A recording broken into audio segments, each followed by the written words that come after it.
France suspends climate tax following weeks of anti-Macron protests.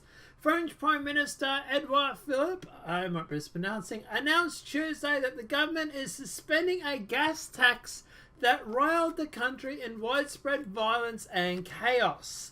The government has postponed a slew of new carbon taxes designed to weaken consumers of fossil fuels and transfers to electric cars. The price hikes, however, triggered a wave of unrest unseen in recent decades. Tuesday's announcement represents a major reversal for French President Emmanuel Macron's government, which initially stood its ground. Critics are accusing the president of being out of touch with the plight of normal French citizens. French riot police closed popular tourist areas and fired tear gas as they tried to quell the chaos in the streets. At least 110 people were injured, while protesters associated with the grassroots-driven demonstrators clashed with authorities and vandalized the Arc de Triomphe. I'm getting that wrong, but anyway. Paris police said at least 110 people over the weekend, including 20 police officers, were injured in the violent protest, which originated Saturday morning near the Arc de Triomphe and continued into the night. So-called Yellow Vest protesters, usually none of them were sanctioned by the country's powerful unions or politicians. They are composed of a mixture of right-wing and left-wing populist elements. None of this stuff bodes well for Macron, whose approval rating is low. Only 26% of French people say they could have confidence in the embattled president, according to a poll from Cat Public, which surveyed 1,000 people in October. So it's a decent sized set. I would like more people than just 1,000, and obviously it depends on where that data was gathered from. But yeah, at the end of the day, still 26% is very bad. Much of the turmoil came after Macron enacted a sky-high gas tax to tackle what he believes could doom humanity within the next decade, global warming. But many French citizens see them as an example of French president's inability to understand the plight of the country's working class. The price of gas rose in January by 7.6% per litre in France, and the price of diesel by 3.84 cents.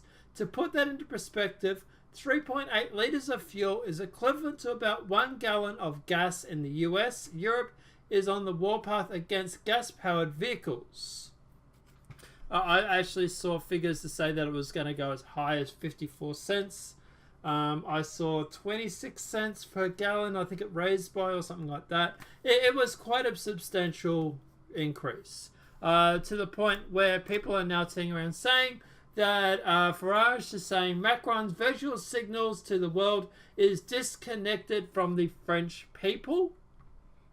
And I'd actually have to agree with him, but anyway, go away. Brexit architect Nigel Farage has condemned France's President Emmanuel Macron for spending more time virtual signalling to the world than connecting with his own people, which he says has resulted in the escalation of violence of the Yellow Vest protesters. The members of European Parliament and former UKIP leader told Trish Regan on Fox News Business Monday that while the Yellow Vest protesters began with the issue of green taxes, it's in its third week has evolved to express dissatisfaction with the global ruling elite, specifically 40-year-old President Emmanuel Macron.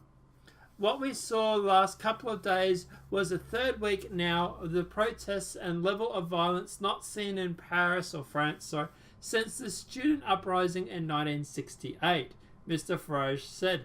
So it appears that these protests are gaining momentum.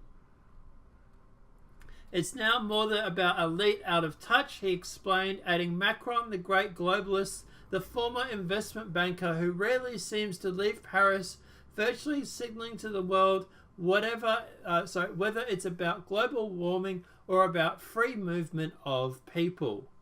Who would have thought a guy that used to work for the elites is an elitist? It's like someone said it when they were running for president. But anyway, But he's too busy with global politics, disconnected completely from the ordinary folk out of the living in a small town France. I think the message here is that people feel democracy isn't working anymore. The people running them don't understand their issues. They don't really attempt to take direct action. Calling democracy a safety valve that stops the populace from resorting to violence on the streets, the UKIP MEP said those yellow vest protesters, by extension, and other solidarity movements across France and Europe, it's all about democracy. The final protest on November 17th saw yellow vests complain that the fuel tax hikes or gas taxes increased by 14% and diesel by 23 cents in 12 months were hurting working class and those outside of the metropolitan areas the most. Macron is the president of the rich and not the poor. He needs to think about the poor as well, one protester said. Macron has hetero maintained that despite the France's public's dissatisfaction with the Paris Climate Accord, with his Paris Climate Accord inspired carbon tax, he would push on with his program, and further fuel tax increases were planned for January 1st. However, in what French establishment believe is a gross concession to appease the country, the Prime Minister Edward Philippe, I might be mispronouncing, is set to announce the moratorium on the new year tax rise. Obviously, that's since been changed to scrap, as far as I'm aware, both of them. Political opponents have said that it's not enough to demand the taxes be scrapped altogether, with representatives from the Yellow Jackets movement saying, "We will not be sleeping by a moratorium. The issues are much wider than that. The French do not want crumbs. They want breadsticks in full," Benjamin Cassidy added.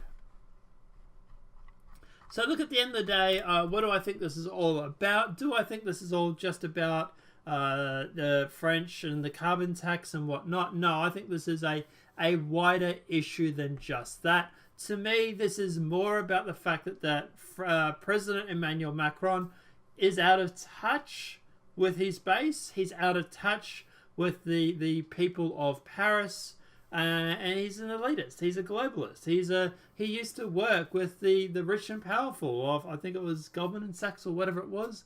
He used to work there when he was fresh out of high school, university, sorry. So is anybody surprised? No. Look, we knew this was going to happen. We called this when he was running. Are you that surprised? Come on, like, I'm really not shocked that he's ended up being a shill for the globalists. It's like a whole bunch of us called it when he was running for Prime Minister. But anyway, I don't know, guys. Let me know what your thoughts are in the comment section below. What are your thoughts on Emmanuel Macron? Do you think that he's a globalist shill? Do you think that he's just misunderstood? Do you think this will do anything to turn around and to sort of quell the protesting, or to boost his numbers with the popularity again? Or do you think these polls have been just completely tarnished and that nothing he will do will sort of get him back to a decent rate or a decent percentage? Let me know what your thoughts are in the comment section below. If this video has been helpful, please smack a like. If you're new to the channel, welcome and subscribe. Apart from that, guys, I'll see you in the next demonetized video from YouTube. Have a great day and enjoy.